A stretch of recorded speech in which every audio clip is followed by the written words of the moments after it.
Good Readers, hari ini kita kembali merenungkan firman Tuhan di 1 Raja-Raja 14 ayat 1 sampai dengan yang ke-20.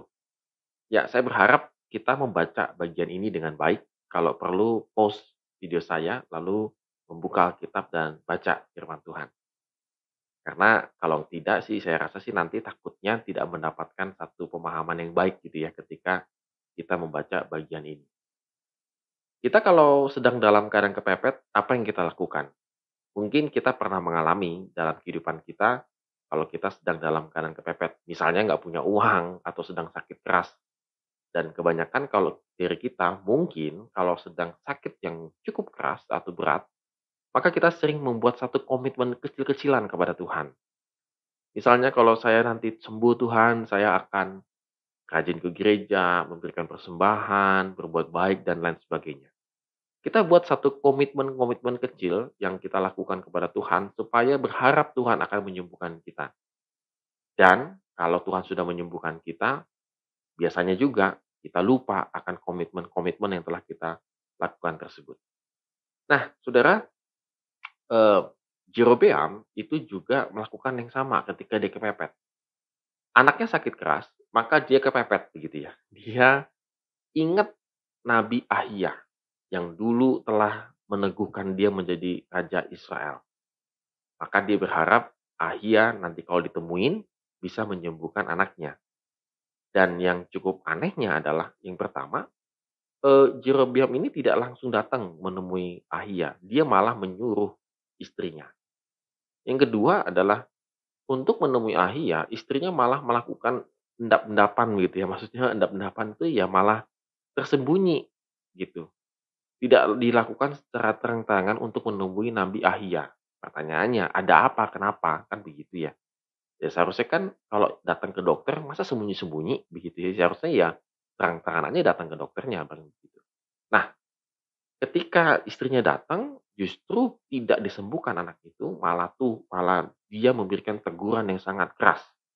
Kalau kita perhatikan di ayat yang ke-8, "Aku telah mengoyakkan kerajaan dari keluarga Daud dan memberikannya kepadamu, tetapi engkau tidak seperti hambaku Daud yang tetap menaati segala perintahku dan mengikuti aku dengan segenap hatinya, dan hanya melakukan apa yang benar di mataku."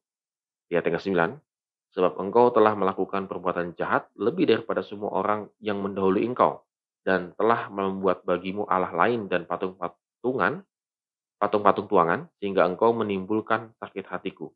Bahkan engkau telah membelakangi aku." Nah, jadinya memang tidak mengherankan kalau Jerobeam tidak berani bertemu dengan Ahia.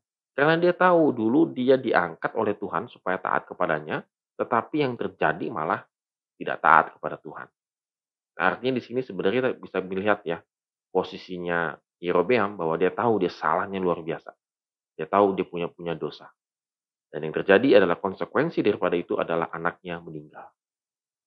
Nah, saudara sekalian kita bisa lihat di sini betapa hebatnya ketidaksetiaannya Jerobeam hingga Tuhan tidak lagi setia kepada eh, kepada kepada dia begitu ya, kepada Jerobeam. Dan konsekuensinya yang diterima bagi saya sih sangat berat, yaitu anaknya meninggal. Nah, saudara sekalian kalau kita bisa renungkan dalam kehidupan kita juga ya, bukankah kita ini sama ya dengan Jerobeam ya? Ketika kita sedang membutuhkan sesuatu, kita ingat Tuhan begitu ya. Tetapi ketika kita ingat Tuhan dan kita berkomitmen ya untuk melakukan ya setia kepada Tuhan dan lain sebagainya, dan Tuhan memberikan apa yang kita butuhkan dan kita lupa dengan komitmen kita. Dan kita pikir kalau kita lupa dengan komitmen kita, maka itu tidak berdampak apapun dalam kehidupan kita. Saudara tidak demikian, tetap ada dampak yang sangat luar biasa dalam kehidupan kita. Dan kembali lagi kita diingatkan, apakah kita punya janji-janji kepada Tuhan? Dan kalau kita punya janji-janji kepada Tuhan, mari kita diingatkan kembali supaya kita mentaatinya dan kita juga setia kepada Tuhan. Jangan kita pikir seolah-olah janji itu Tuhan akan lupakan. Tidak. Sampai dimanapun, sampai engkau kepepet, datang lagi kepada Tuhan, Tuhan akan tagih itu.